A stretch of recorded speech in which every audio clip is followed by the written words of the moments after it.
सर्वांना नमस्कार. 97व्या अखिल भारतीय मराठी साहित्य संमेलनाच्या निमित्तानं अंमळनेर या एका सांस्कृतिक आणि ऐतिहासिक गावाला भेट देण्याचा योग आला. त्यानिमित्तानं सखाराम महाराजांचं मंदिर, त्यांचं समाधी मंदिर पाहता आलं, मंगळदेवाचं दर्शनही झालं आणि आता इथं महाराष्ट्राच्या बाहेर आलेला रसिक असा श्रोता, अभ्यासू श्रोता, विचारवंत श्रोता त्यांनाही पाहून म्हणजे 3 दिवस गेले पाहतोय त्यांना. केवळ लेखक, केवळ कवी, केवळ विचारवंत, केवळ नेता यांना जेवढं महत्त्व असतं त्यापेक्षा कितीतरी पटीनं या पुढच्या लोकांना, श्रोत्यांना, हर तऱ्हेच्या, हर प्रकारच्या श्रोत्यांना महत्त्व असतं. एका हातानं टाळी वाजत नाही आपण म्हणतो ते खरंच आहे. ही टाळी वाजण्यासाठी ज्याप्रमाणे 2 हातांची गरज असते तसं साहित्य फुलण्यासाठी, साहित्य मंच फुलण्यासाठी रसिक श्रोताही पाहिजे असतो आणि ती गरज आपण मंडळी भागवता. आणि म्हणून पहिल्यांदा आपण सर्वांना मी या मंचाच्या वतीनं अभिवादन करतो, वंदन करतो, नमन करतो. आता खरं तर पहिली गोष्ट मी सांगतो, 97 अखिल भारतीय हे जे मराठी साहित्य संमेलन गेल्या 96 वर्षापर्यंत कधी तत्वज्ञानाच्या अंगानं कुठलं सत्र झालं नव्हतं आणि आज अंमळनेरच्या या भूमीमध्ये 97व्या अखिल भारतीय मराठी साहित्य संमेलनामध्ये तत्वज्ञानाच्या नावानं एक सत्र पार पडतंय. कशामुळे ही गोष्ट घडते आहे आणि त्याचं एक खरं कारण आहे आणि महत्त्वाचं कारण आहे आणि ते आपल्या सगळ्यांना विदित आहे, आपल्या सगळ्यांना माहीत आहे आणि ते म्हणजे प्रताप तत्वज्ञान केंद्र. आंतरराष्ट्रीय ख्यातीचं हे केंद्र, या केंद्रामुळं हे सत्र आज इथं आयोजित केलं. मी जाता जाता सांगेन की या प्रताप तत्वज्ञान केंद्रामुळं हे सत्र इथं जरी आयोजित केलं गेलं असलं तरी सुद्धा इथून पुढं निदान साहित्यिकांनी सगळ्यांनी आता लक्षात घ्यावं, मराठी साहित्य परिषदेनं लक्षात घ्यावं, जबाबदार मंडळीने लक्षात घ्यावं की तत्वज्ञानाशिवाय म्हणजे साहित्यामध्ये असतं काय? तत्वज्ञानच असतं. कुठलंही साहित्य असेल, मराठी साहित्य असेल, इंग्रजी साहित्य असेल, हिंदी साहित्य असेल, ह्या सगळ्या भाषा झाल्या, पण भाषेमधून जे बाहेर पडतं ते तत्वज्ञान असतं, ते तर्कशास्त्र असतं.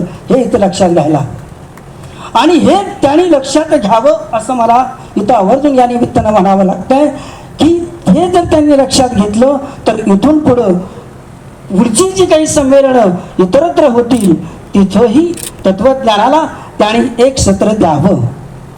कारण तत्वज्ञानाशिवाय जीवन नाही, तत्वज्ञानाशिवाय माणूस नाही, तत्वज्ञानाशिवाय साहित्य नाही, तत्वज्ञानाशिवाय भाषा नाही आणि तत्वज्ञान हा तर आपल्या संस्कृतीचा बेस आहे, मूलभूत असा पाया आहे.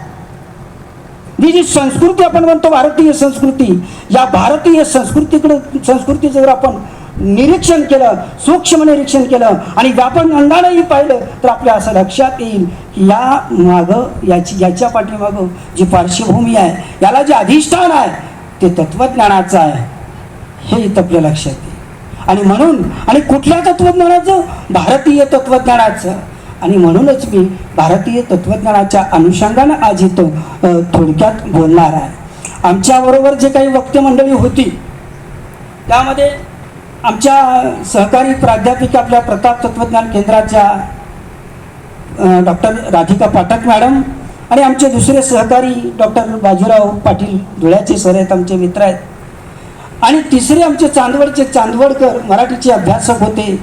त्यांनी दर्शन परंपरेवर बोलायचं कबूल केलं होतं, ते काही कारणानं इथं उपस्थित राहिले नाहीत. म्हणून मी भारतीय तत्वज्ञानाच्या अनुषंगानं अगदी थोडक्यात, कारण शेवटी यांनी संतांचं विश्वबंधुत्व आणि मॅडमने आपल्याला भक्तीच्या अंगाने जे काही सांगितलं हे तत्वज्ञानाचे वेगळे एक रंग आहेत. भारतीय तत्वज्ञानाचे हे एक 2 पैलू आहेत असं म्हणूयात.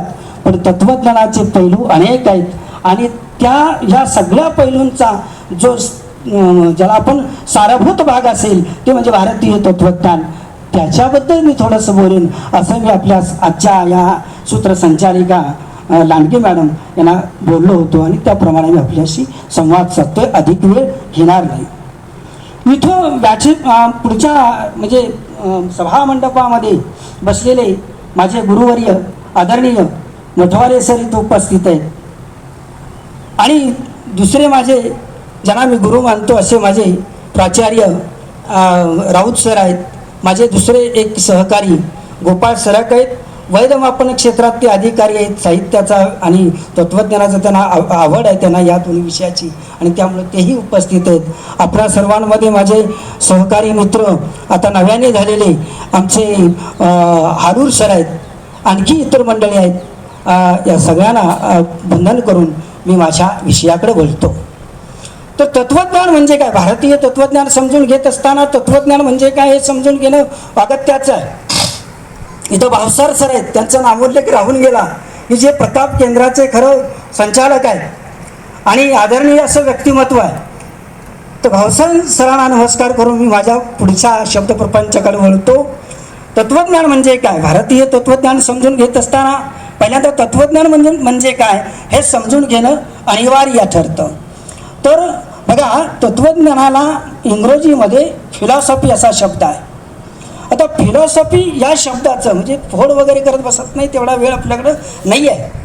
तर फिलॉसॉफी याचा अर्थ होतो शहाणपणावरील प्रेम किंवा फिलॉसॉफी याचा अर्थ होतो ज्ञानावरील प्रेम, ज्ञानावरील निष्ठा. आणि त्यावरून मग फिलॉसॉफी शब्दाचा अर्थ असा पद्धतीने जर घेतला तर तत्त्वज्ञानाचाही अर्थ तसाच घ्यावा लागेल. पण तत्त्वज्ञानाचा अर्थ त्याच्याही पुढे जातो. म्हणजे तत्त्वज्ञान हा जो मराठी शब्द आहे त्याचं तत्त्वज्ञान म्हणजे तत्वाचं ज्ञान. शब्दशः अर्थ काढला तर काय होईल, तत्वाचं ज्ञान. तत्व म्हणजे काय, या जगाचा आधार, या जगाचं अधिष्ठान. तुमच्या माझ्या ठिकाणी जे काही चैतन्य तत्व आहे त्याचं अधिष्ठान, त्याला आपण तत्व म्हणतो. या संबंध विश्वाला ज्याचं कशाचं अधिष्ठान असेल, ज्याचा कशाचा आधार असेल, ज्याचा कशाचा पाया असेल त्याला आपण इथं तत्व म्हणतो. आणि त्याचं ज्ञान म्हणजे तत्त्वज्ञान. असं तत्त्वज्ञानाबद्दल अगदी वरवरचं मला सांगता येईल. तत्त्वज्ञानाला आपल्याकडे खरं तर दर्शन असं म्हटलं जातं. संस्कृतमध्ये दर्शन, हिंदीमध्ये दर्शन. दर्शन हा शब्द दृश्य या धातूपासून बनला आणि दृश्य याचा अर्थ काय, पाहणं.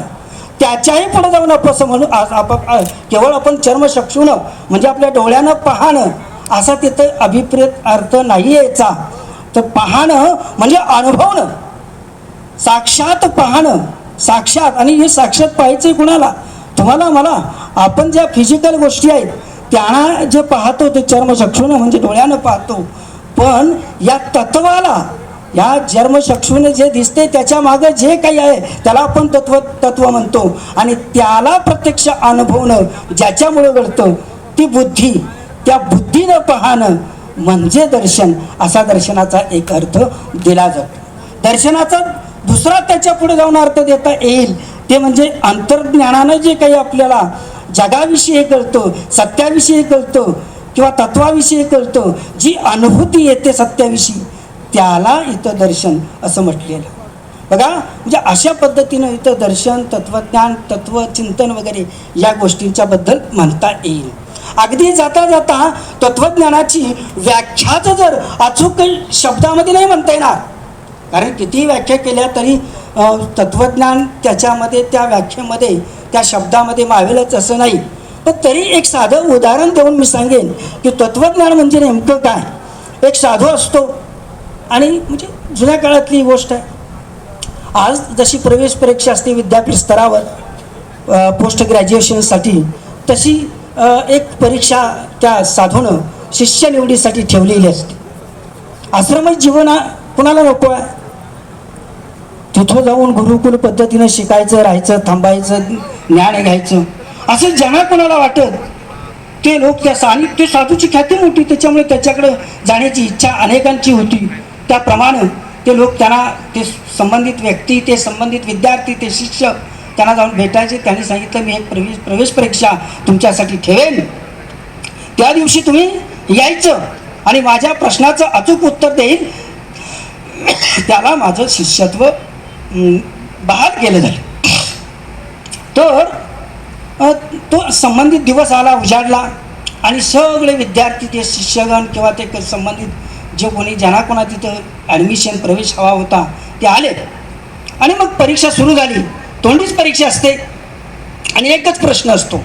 त्या साधूजवळ काही 2-4 प्रकारचे दागिने असतात, अलंकार असतात, सोन्याची अंगठी असते, सोन्याचं एखादा लक्ष्मीहार असेल, घंटण असेल, काहीतरी असं 1-2-4 प्रकारच्या वस्तू त्यांना आपल्याजवळ ठेवलेल्या आहेत. एक साधू एक विद्यार्थी असा यायचा आणि त्यांना ते मी तपशील सांगत नाही, तपशीलवार हे सांगत नाही, थोडक्यात सांगतो. तर तो जो घंटण तो दाखवायचा साधू त्या संबंधित विद्यार्थ्याला आणि विचारायचा हे काय आहे. त्यावेळी तो विद्यार्थी थोडासा विचकायचा, विचार करायचा, थांबायचा आणि लगेच हा अमुक एक प्रकारचा दागिना आहे, लक्ष्मी हार आहे, ठीक आहे तुम्ही जाऊ शकता. त्याला बाहेर पाठवलं. दुसरा हात आला, त्याला विचारलं हे काय आहे. त्याने सांगितलं ही सोन्याची अंगठी आहे, ठीक आहे आपण जाऊ शकता. आणि असा एक विद्यार्थी आला, त्याला विचारलं आल्याबरोबर हे काय आहे. त्याने सांगितलं हे सोनं आहे. त्याने काय सांगितलं, सोनं आहे. बघा, ज्यानं सोनं सांगितलं त्याने विद्यार्थी केलं आणि ज्याने त्या अलंकाराची नावं घेतली त्यांना सांगितलं बाबांनो तुम्ही परीक्षा फेल झालेला आहात, नापास झालेला आहात, आपण आता आपल्या गावाकडे सुखरूप जावं. सगळे विद्यार्थी गेले. त्या विद्यार्थ्याची निवड झाली आणि का झाली हे आपल्या लक्षात आलं असेल की मूळ ज्याला कळतं त्याला तत्वज्ञान कळतं, त्यालाच तत्वज्ञान म्हणतात. बघा, ज्याला मूळ म्हटलं ना मी, सोनं म्हणजे सोनं दाखवलंय, पण त्याच्या ठिकाणी बाकीच्या ह्या सगळ्या संबंधित विद्यार्थ्यांना काय दिसतं, अलंकार दिसतो कुठला तरी अमुक एक प्रकारचा. आणि एका विद्यार्थ्याला मात्र तो अलंकार न दिसता काय दिसतं, तत्व दिसतं, म्हणजे सोनं दिसतं, मूळ दिसतं, तो धातू दिसतो, त्याला काय म्हणतात ते दिसतं. हां, लक्षात आलं तुम्हाला काय म्हणायचं. तत्वज्ञान कशाला म्हणायचं, ते याला म्हणायचं. तत्वज्ञानाची व्याख्या समजून घेण्यासाठी हे उदाहरण नामे उदाहरण आहे असं मला वाटतं. आता आपण भारतीय तत्वज्ञानाकडे वळू. तत्वज्ञानाच्या संदर्भात चर्चा केली, तत्वज्ञान नेमकं कशाला म्हणायचं हे मी सांगितलं. आता तत्वज्ञानाच्या कार्याकडे वळू. तत्वज्ञानाचं कार्य बघा, तत्वज्ञानाच्या संदर्भात गैरसमज खूप आहेत. ते आध्यात्मिक असतं, ते प्रवचन करायला भाग पाडतं, ते गळ्यात माळा घालायला सांगतं, ते कपाळावर टिळा लिहायला सांगतं, किंवा भगवी कपडे किंवा अमुक रंगाची कपडे परिधान करायला सांगतं, संन्यास घ्यायला सांगतं. हे अमुक एक संप्रदाय किंवा हे अमुक एक धर्म हे सांगतो, तत्वज्ञान सांगत नाही. तत्वज्ञानाचं कार्य मुळीच हे नाही. उलट तत्वज्ञानाचं कार्य काय, या सगळ्या गोष्टींची चिकित्सा करणं हे तत्वज्ञानाचं कार्य आहे. तत्वज्ञान म्हणजे अध्यात्म आहे. तत्वज्ञानात अध्यात्म येतं, पण तत्वज्ञानात अध्यात्म येतं ते त्याचा म्हणजे तत्वज्ञानाचा एक अभ्यासाचा विषय म्हणून येतं. म्हणजे विषय एकदा विषय म्हणून ते आलं की त्याची चिकित्सा ते करायला लागतं. विषय म्हणून आलं की तत्वज्ञान त्याचं चिकित्सा करतं. मग कशाला अध्यात्म म्हणायचं. गाडगेबाबांचंच उदाहरण द्यायचं झालं तर संत गाडगेबाबा लोकांच्या मध्ये गेले, कीर्तनाला सुरुवात केली. कधी देवळात जायचे नाहीत, त्या आतमध्ये जाऊन मूर्ती पुढे झुकायचे नाहीत, हात जोडायचे नाहीत, पण लोकांमध्ये यायचे आणि लोकांना देव म्हणायचे, समजायचे. त्यावेळी देव समजून सांगताना अगदी एका ह्याच्यामध्ये सांगेन, प्रश्न करायचे, लोकांच्याकडून उत्तर मिळवायचे. बघा, म्हणजे ही चिकित्सा पद्धती काय नेमकं ते तत्वज्ञानाची मी तुम्हाला सांगतो एका त्या उदाहरणाच्या माध्यमातून. तर गाडगे बाबा म्हणायचे, लोक हो, देव किती, मी माझ्या ह्याच्यात सांगतोय, देव किती. एकदम लोकांच्या तुला आवाज याचा एकच, सगळे बोलायचे देव एक आहे. मग तुमच्या गावामध्ये अमकं मंदिर आहे, तमकं मंदिर आहे, ह्या देवीचं आहे, त्या देवाचं आहे, कसं काय. मग लोकांचं विचारचक्र चालू व्हायचं. लोकांचं विचारचक्र चालू करण्याचं काम गाडगे बाबा आपल्या कीर्तन पद्धतीतने करायचे, आपल्या संवाद पद्धतीतने करायचे, आपल्या प्रश्नोत्तर पद्धतीतून करायचे. लक्षात घ्या. म्हणजे तत्वज्ञानाचं कार्य काय नेमकं, तर चिकित्सा करणं, माणसाला चिकित्सक बनवणं, माणसाला काय चिकित्सक बनवणं. जो तत्वज्ञानाचा अभ्यास करेल तो चिकित्सक बनेल, आणि चिकित्सक बनला की तो त्याच दृष्टीनं जगाकडे बघेल, त्याच दृष्टीकडे तो जगातल्या सगळ्या विषयांकडं, अध्यात्माकडं वगैरे किंवा इतर गोष्टींच्याकडेही त्याच दृष्टीने तो पाहिल. जे असं हे तत्वज्ञानाचं कार्य आहे. ईश्वराचं असेल, श्रद्धेचं असेल, कुठलीही तुमच्या अगदी विज्ञानसुद्धा, विज्ञानाची चिकित्सा म्हणजे विज्ञानात सुद्धा त्याला वर्ज नाही आहे. विज्ञानाशी सुद्धा ते चिकित्सा करतं, नीतीची चिकित्सा करतं. लक्षात घ्या. संबंध मानवी जीवनाची चिकित्सा, मानवी जीवनात येणाऱ्या हर पैलूंची चिकित्सा तत्वज्ञान करत असतं. हे तत्वज्ञानाचं महत्त्वपूर्ण कार्य आहे, हे तर लक्षात घ्यायला. आणि म्हणून तत्वज्ञानाकडे पूर्वग्रह दृष्टीनं न पाहता एक सजग दृष्टीनं, डोळस दृष्टीनं पाहूयात. आणि याला कसं पुढचा रंगमंच पुढच्या वर्षीचा साहित्य परिषदेतला मिळेल, ह्या दृष्टीनं विचार आपण करूयात. आता भारतीय तत्वज्ञानाकडे बोलतो. बघा, मी पहिल्या टप्प्यामध्ये तुम्हाला थोडीशी तुमची क्षमा मागेन. मी विषय व्यवस्थितरित्या पण आणि अगदी थोडक्या वेळेतच मांडणार आहे, काळजी करू नका. अर्ध्यावरती मी आलेलो आहे. पहिल्यांदा मी तत्वज्ञान म्हणजे काय सांगण्याचा प्रयत्न केला. दुसऱ्या टप्प्यामध्ये तत्वज्ञानाचं कार्य सांगितलं. आता मी तिसऱ्या टप्प्यामध्ये भारतीय तत्वज्ञान ही परंपरा कधीपासून सुरू झाली याच्याबद्दल अगदी थोडक्यात सांगेन. म्हणजे माझ्या अभ्यासानं जे मला मिळालं त्याच्या माध्यमातून मी बोलतो आहे. तर भारतीय तत्वज्ञान, अभिजात ज्याला भारतीय तत्वज्ञान म्हणतो आपण, किंवा प्राचीन भारतीय तत्वज्ञान, त्याचा इतिहास जो आहे तो बऱ्याचदा आपण वेदांपर्यंत आणतो, वेदांपर्यंत नेतो. पण थोडंसं मागास नीट पाहण्याचा प्रयत्न केला तर असं आपल्या लक्षात येईल की भारतीय तत्वज्ञानाचा इतिहास वेदांच्याही मागे जातो.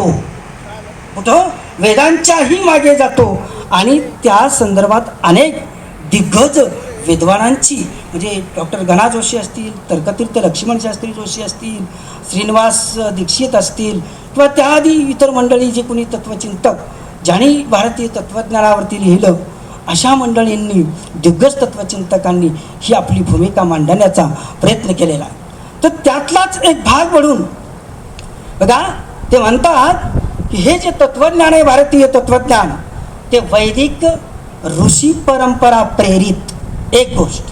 बघा, ज्याला आपण भारतीय तत्वज्ञान म्हणतो, आणि भारतीय तत्वज्ञानातल्या जी काही नवीन नऊ दर्शनं आहेत, ह्या दर्शनांची जी पार्श्वभूमी आहे, ती पार्श्वभूमी ही कुठं कुठं आढळते, तर ती वैदिक ऋषी परंपरेमध्ये आढळते.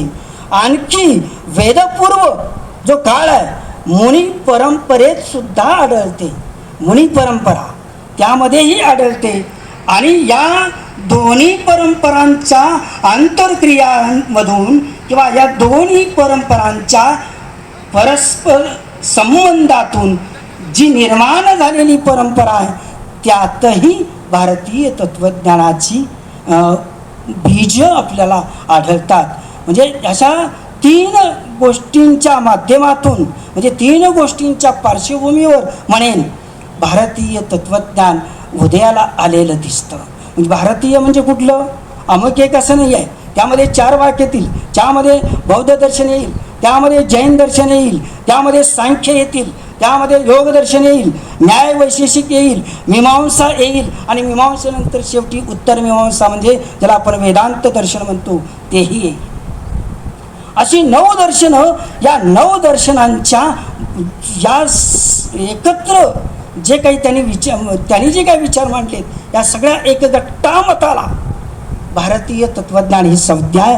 भारतीय तत्वज्ञान ही संज्ञा किंवा हा जो शब्द आहे तो केवळ अमुक एका परंपरेला नाही, तर भारतीय भूमीमध्ये उदयाला आलेले जे काही विचार असतील, भारतीय भूमीमध्ये उदयाला आलेले ज्या काही परंपरा असतील, विचार परंपरा, त्या सगळ्या विचार प्रवाहांना किंवा परंपरांना मिळून दिलेलं नाव आहे. लक्षात घ्या. तर असं हे भारतीय तत्वज्ञान, या तत्वज्ञानाची पार्श्वभूमी आता 9 दर्शनांची अगदी थोडक्यात एका वाक्यात सांगतो, तुम्हाला बोर होणार नाही याची काळजी मात्र निश्चित घेईल. तर भारतीय तत्वज्ञानामध्ये 9 दर्शन प्रामुख्याने येतात. इतरही दर्शनं आहेत, पण त्यांचा इथं या ठिकाणी उल्लेख करण्याची गरज मला वाटत नाही आहे, कारण ह्यातूनच त्या उपशाखा म्हणून त्या विचारधारा उदित झालेल्या आहेत. तर यामध्ये चारवाक ही जी परंपरा आहे, वैचारिक परंपरा, या वैचारिक परंपरेतून काय सांगितलं आहे? भारत असं म्हटलं जातं की भारतामध्ये केवळ अध्यात्म प्रेरित अशा प्रकारचे विचारच आहेत, अध्यात्म प्रवण असेच विचार आहेत. इथं मोक्ष, आत्मा, ईश्वर याच गोष्टींचा विचार केला जातो. म्हणजे पाश्चात्य विचारवंतांनी ठेवलेली जी नावं आहेत, या पद्धतीनं दिलेली जी दूषणं आहेत की भारतीय तत्त्वज्ञान अशा प्रकारचं आहे.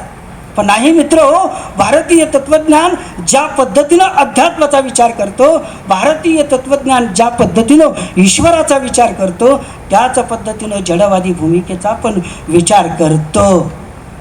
चार्वाकांनी ही भूमिका उपनिषद काळामध्ये म्हणजे इसवी सन पूर्व 2400 वर्ष, बघा मागे जायचं, खूप मागे, उपनिषद काळाच्याही मागे आपल्याला जाता येतं.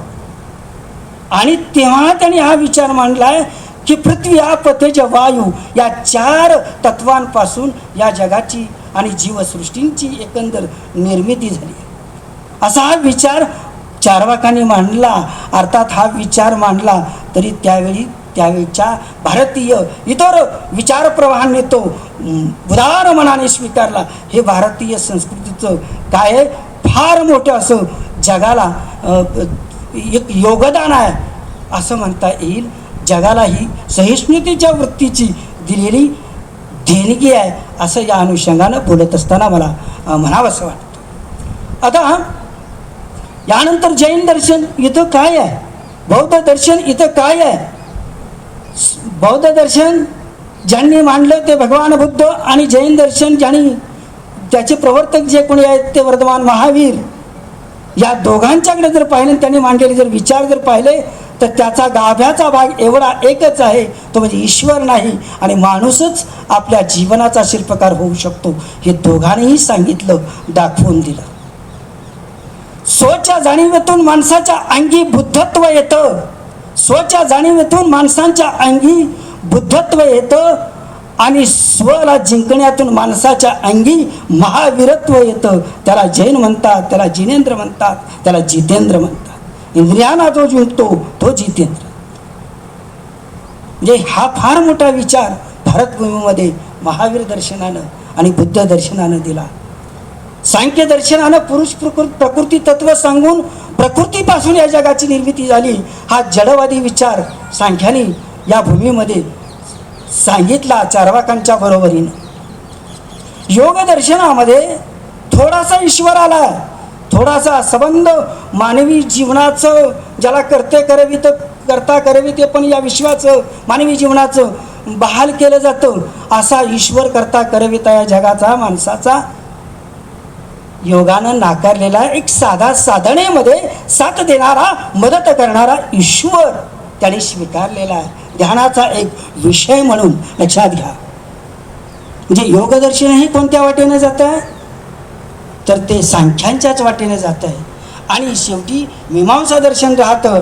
आणि ज्यांना वेदामधला अगदी गाभाभूत भाग ज्याला म्हणतो आपण सारभूत, तो म्हणजे मीमांसा दर्शन. आणि मीमांसा दर्शनामध्ये, मीमांसा तत्त्वज्ञानामध्ये तर ईश्वराला अजिबातच स्थान नाही.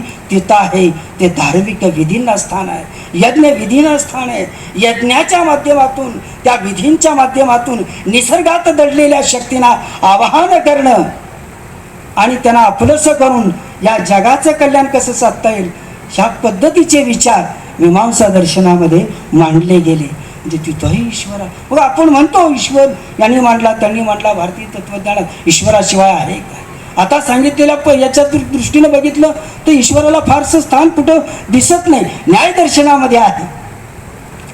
न्यायदर्शनकारांनी प्रमाणांचा विचार केला. आपल्याला जे जगाचं ज्ञान होतं आणि जगाबरोबर जगाच्या मागे असलेलं तत्त्व त्याचं जे ज्ञान होतं ते 2 प्रकारे होतं. एक लौकिक माध्यमातून एक अलौकिक माध्यमातून, दोन माध्यमातून हे आपल्याला शक्य होतं असं न्यायदर्शन सांगतं. त्यांनी प्रमाणांचा विचार केला म्हणून ते प्रमाणशास्त्र, म्हणून ते भारतीय तत्त्वज्ञानाची ज्ञानमीमांसा आहे असं म्हटलं तरी चालेल. आणि वैशेषिक दर्शनाने परमाणुवाद सांगितला.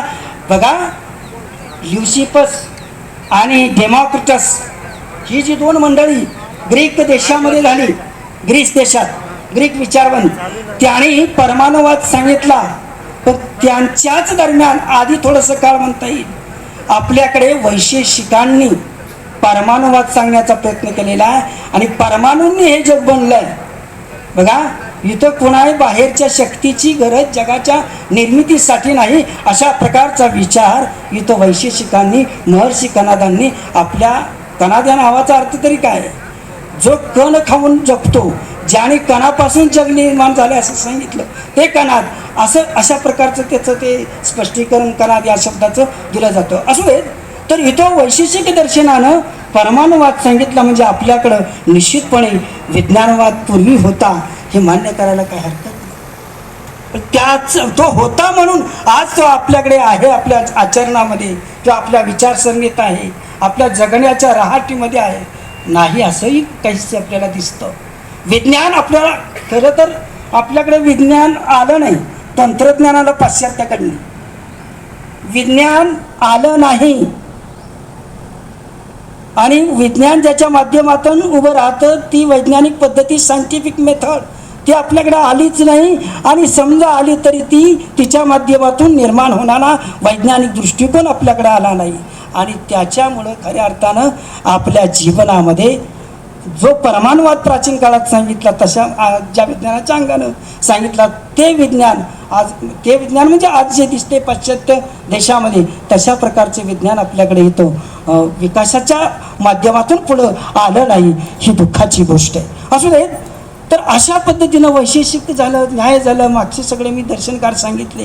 आता पुढची दोन दर्शनं मीमांसक सांगितले आणि वेदांत्यांनी शेवटी ईश्वर मानला. पण तो ईश्वर सगुण स्वरूपातला ब्रह्मतत्वाचा एक भाग म्हणून, ब्रह्मतत्वाचं एक रूप म्हणून, खरं ब्रह्म निर्गुण ब्रह्म म्हणजे ब्रह्म विचार सांगितला. आणि ते ब्रह्म शेवटी काय आहे, तर जे तुमच्यात आहे तेच त्याच्यामध्ये आहे, या विश्वात आहे. ज्याला आपण पिंडी ते ब्रह्मांडी म्हणतो, ज्याला पिंडी ते ब्रह्मांडी आपण म्हणतो, पिंडी ते ब्रह्मांडी म्हणजे आपलं पिंडी म्हणजे आपलं शरीर, आपल्यात जे आहे, जीवात जे आहे तेच या जगात आहे, तेच या विश्वात आहे. असा जो उपनिषदात विचार सांगितला, वेदांत्यांनी तो विचार घेतला, आते शंकराचार्यांनी तो विचार डेव्हलप केला. आणि जीव आणि ब्रह्म वेगळे नाहीत, माझ्या ठिकाणी असलेलं तत्त्व आणि या विश्वाच्या ठाई असलेलं तत्त्व यांच्यामध्ये ह्या दोन वेगळ्या गोष्टी नाहीत, भिन्नता नाही आहे. फक्त ते विश्वाला व्यापले आणि मी माझ्या शरीरापुरता मर्यादित आहे. पण जर मला कळलं की तो आणि मी एक आहे, तर निश्चितपणे या विश्वजाणीवेचा मीच विश्वजाणीव आहे असं त्याला जाणवेल. आणि खरं तर भारतीय तत्त्वज्ञानाचं खऱ्या अर्थानं प्रयोजन कोणतं असेल तर ते म्हणजे मीच ब्रह्म आहे, मीच आत्मा आहे, मीच परमेश्वर आहे, मीच परमात्मा आहे. आणि आद्यशंकराचार्यांची भाषा हीच आहे, मी परमेश्वर, मी श्रीकृष्ण, अमुक तमुक. अहो श्रीकृष्ण मीची भाषा करतो गीतेमध्ये. बघा, मी अरेकारीने बोलतोय त्या श्रीकृष्णाबद्दल. त्याचं कारण श्रीकृष्णासारखं पात्र या जगाच्या पाठीवर मला भावणारं व्यासांच्या माध्यमातून प्रकट झालेलं कुठलंच नाही आहे. आणि इतका जवळचा नात्याचा माणूस आहे, रक्ताचा असा श्रीकृष्ण माझा. त्याच्याबद्दल मी असं बोलतो, जो मीची भाषा करतोय सगळं मला येऊन मिळतं, तो मी म्हणजे दुसरा तिसरा कोणी नसून तुमच्या माझ्यामध्ये असलेला जो मी आहे त्या मीचा तो प्रतिनिधी आहे, तो सामान्य मी आहे. आणि आमचा आहे तो विशिष्ट मी आहे, रासकर मी, सरक मी, पाठक मी, असा हा मी आहे. हा मी पाठक मी बाजूला केला की श्रीकृष्णातला मी त्याला मिळतो. म्हणून श्रीकृष्ण अर्जुनाला एका ठिकाणी म्हणताना दिसतात की अर्जुना तू आणि मी एकच आहोत, फक्त तुला मी कोण आहे हे कळत नाही आणि मला हे कळत आहे, एवढंच फरक आहे. ते अंतर तू कापलं की मग तुला कळेल मी आणि तू वेगळे नाही आहे. आणि याच आशयाचा विचार आद्य शंकराचार्यांनी सांगितला की जोर मला मी कोण आहे अशा प्रकारचं आत्मज्ञान झालं, ओहम उपनिषद सांग, ओहम मी कोण आहे हे जर मला कळलं म्हणजे मी आत्मा आहे असं ज्ञान झालं तर निश्चित भारतीय तत्त्वज्ञानाचं जे उद्दिष्ट आहे ते साकार झालं असं म्हणता येईल. आणि खरं तर भारतीय तत्त्वज्ञानाचं हेच उद्दिष्ट आहे.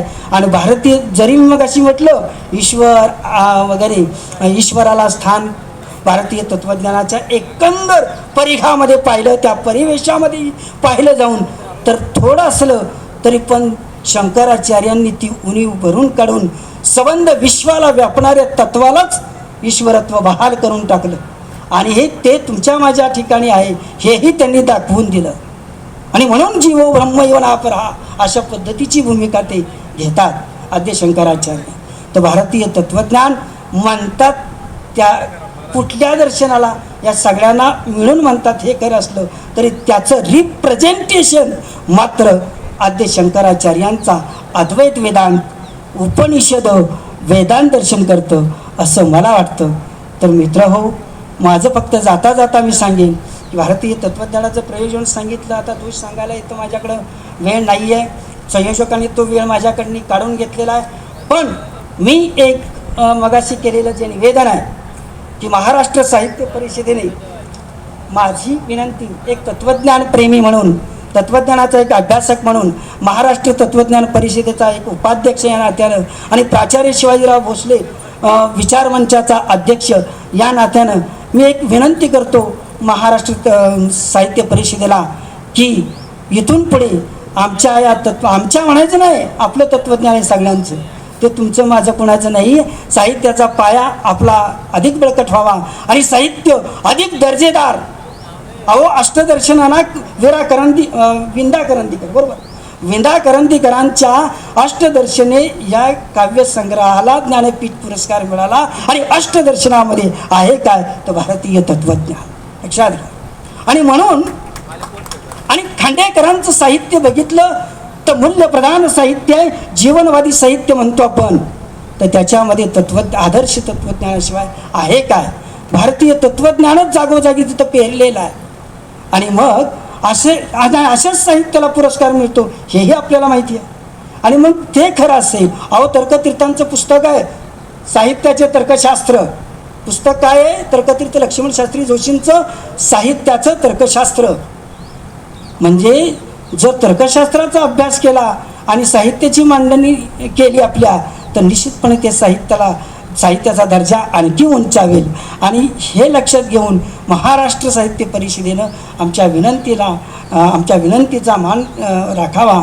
आणि इथून पुढे तत्त्वज्ञानाचं एक सत्र जिथे कुठे साहित्य संमेलन होईल तुम्ही घ्याल तिथं आमच्यासाठी एक सत्र राखून ठेवावं अशी त्यांना विनंती करतो. आयोजकांनी मला संधी दिली, प्रताप तत्त्वज्ञान केंद्राच्या निमित्तानं हे सगळं घडलं म्हणून प्रताप तत्त्वज्ञान केंद्र, त्यांचे ते सगळे संचालक मंडळी, पाठक मॅडम आहेत, भावसार साहेब आणि सगळे, आणि अंमळ नेरकर, सखाराम महाराज मगाशी उल्लेख केलाच. तर या सगळ्यांना पुन्हा एकदा हे करून अभिवादन करून मी माझंच मनोगत भारतीय तत्त्वज्ञानाविषयीचं, खरं तर अध्यक्षाच्या अनुषंगानं मी बोललोच नाही, कारण चांदवड सर ते बोलणार होते, चांदवडकर ते बोलायला नसल्यामुळे त्यांचाच विषय मी इथं मांडला. आणि भक्ती वगैरे हे विषय तर तुम्हाला सगळ्यांना माहीत आहेत, त्यामुळं त्याविषयी अधिक मी काही म्हणजे उल्लेख पण केला नाही. या ठिकाणी मला आयोजकांनी बोलवलं त्याबद्दल आणि इथं बोलायला एक संधी दिली, मला प्रकट व्हायला त्यांच्यामुळे मिळालं, त्याबद्दल या आयोजकांचं आभार मानतो आणि माझं मनोगत लांबलेलं थांबवतो.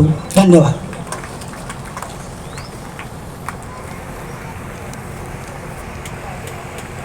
धन्यवाद सर.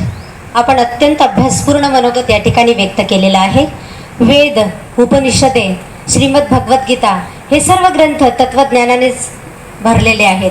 ते वाचल्यानंतर खऱ्या अर्थानं आपल्याला तत्त्वज्ञानाची खूप चांगली म्हणजे माहिती आणि ज्ञान मिळू शकतं. सर आपण मघाशी आदरणीय डॉक्टर बाजीराव पाटील मला म्हणत होते की तत्त्वज्ञानासारखा असा अवघड असा विषय पण अजूनही सभागृह म्हणजे बऱ्यापैकी भरलेला आहे. सर मला सांगायला आनंद वाटतो की आमच्या अंमळनेरला इतिहास आहे, तत्वज्ञान केंद्र हे एक अंमळनेरला आणि एक कलकत्त्याला असे दोनच आहेत. आणि 1923 हे वर्ष आमच्या अंमळनेरला एक ऐतिहासिक कलाटणी देणारं वर्ष ठरलं. ते म्हणजे असं की इसवी सन 1923मध्ये तत्त्वज्ञानाचा अभ्यास करण्यासाठी पूज्य साने गुरुजी अंमळनेरात आले, तत्त्वज्ञान केंद्रात राहू लागले आणि त्यांची भेट श्रीमंत माणिकचंद मोतीलाल माणिकचंद अग्रवाल अर्थातच श्रीमंत प्रताप शेठजी यांच्याशी झाली. प्रताप शेठजी म्हणजे जवा हिरे पारखणारा जो जवा हिरा असतो ना त्याप्रमाणे ते होते. त्यांनी बरोबर हेरलं की तत्त्वज्ञानाचा अभ्यास करण्यासाठी रत्नागिरीहून माणूस अंमळनेरात येतो म्हणजे याच्यात काहीतरी पोटेन्शियल आहे. त्यांनी बरोबर त्यांना की 100 पार करणाऱ्या प्रताप हायस्कूलमध्ये त्यांना शिक्षक म्हणून नोकरी दिली आणि तेव्हापासून साने गुरुजींचं अंमळनेर म्हणून आमच्या अंमळनेरची ख्याती झाली. कदाचित जर साने गुरुजी 1923मध्ये तत्त्वज्ञान केंद्रात आले नसते तर अंमळनेरची ही ओळख जगाला झाली नसती. कदाचित हे 97 अखिल भारतीय मराठी साहित्य संमेलन देखील अंमळनेरला मिळालं नसतं. एवढी मोठी पार्श्वभूमी आमच्या अंमळनेरला आहे. म्हणून आमच्या अंमळनेरचे सर्व श्रोते असे आहेत, तत्त्वज्ञानाचा ज्या ज्या ठिकाणी विषय येतो त्या त्या ठिकाणी अशीच उपस्थिती असते. म्हणून आदरणीय डॉक्टर बाजीराव पाटील सर यांचा गैरसमज जो होता तो दूर झाला. खूप खूप धन्यवाद सर, आपण या ठिकाणी आलात सर्वजण आणि तत्त्वज्ञान विषयावर खूप चांगलं मार्गदर्शन आम्हाला केलं. ह्या कविवर्य पद्मश्री नाधो महानोर सभामंडप 2 याच्यामध्ये सुरुवात झाली होती परिसंवादाला. कसदार मराठी राजकीय साहित्याच्या प्रतीक्षेत वाचक याच्याने सुरुवात झाली आणि शेवट झाला तो भारतीय तत्त्वज्ञान व वैभवशाली संस्कृती याच्याने आज शेवट होतोय. आजचा हा दिवस चिरस्मरणीय असा राहील नव्हे तर हे 3 दिवस अंमळनेरकरांच्या चिरस्मरणीय राहतील असेच होते. 97व्या अखिल भारतीय मराठी साहित्य संमेलनाच्या शेवटच्या टप्प्यामध्ये मी सौ वसुंधरा लांडगे, प्राध्यापक नवनाथ रासकर फलटण हे आजच्या सत्राचे अध्यक्ष होते. त्यांचे मराठी वाङ्मय मंडळाच्या वतीने हार्दिक आभार व्यक्त करते. तद्वतच डॉक्टर राधिका पाठक यांचे देखील मी या ठिकाणी आभार व्यक्त करते आणि डॉक्टर बाजीराव पाटील यांचे देखील मराठी वाङ्मय मंडळाच्या वतीने आभार व्यक्त करते. डॉक्टर तुषार चांदवडकर हे दर्शन परंपरा व भारतीय वैभव या विषयावर बोलण्यासाठी येणार होते, परंतु त्यांच्या वैयक्तिक अडचणीमुळे त्या या ठिकाणी येऊ शकले नाहीत. तरी देखील मी त्यांचेही आभार व्यक्त करते. आणि सर्वात महत्त्वाचं म्हणजे श्रोतृवर्ग, आपण इतका वेळ या ठिकाणी बसून राहिलात आणि तत्त्वज्ञान विषयावर आपण सगळ्यांनी अगदी कान देऊन कोणीही हालचाल सुद्धा केली नाही अशा पद्धतीनं आपण हे सर्व ज्ञान ग्रहण केलं. त्यांचं मार्गदर्शन आपण सगळ्यांनी ऐकलं, त्याबद्दल तुमचे देखील मी मराठी वाङ्मय मंडळाच्या वतीने हार्दिक आभार व्यक्त करते. आणि शेवटची एक विनम्र अशी सूचना आहे की आता 3:30 वाजता आपल्या अंमळनेरमध्ये आपल्या महाराष्ट्राचे शिक्षण मंत्री आदरणीय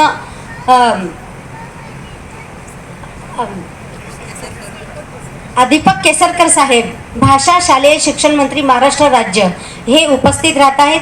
त्याचप्रमाणे आदरणीय नीलमताई गोरे ह्या देखील आपल्या सगळ्यांना त्यांचाही लाभ मिळणार आहे. म्हणून मी सगळ्यांना विनंती करेन, ग्रंथदालनाकडे उपस्थित असलेले सर्व प्रकाशक संपादक यांना सुद्धा विनंती करते की आपण सर्वांनी सभागृह 1 म्हणजे बहिणाबाई चौधरी सभामंडप 1 मध्ये आपण सगळ्यांनी उपस्थिती द्यावी अशी सगळ्यांना आग्रहाची विनंती करते आणि थांबते. जय हिंद, जय महाराष्ट्र, जय श्रीराम.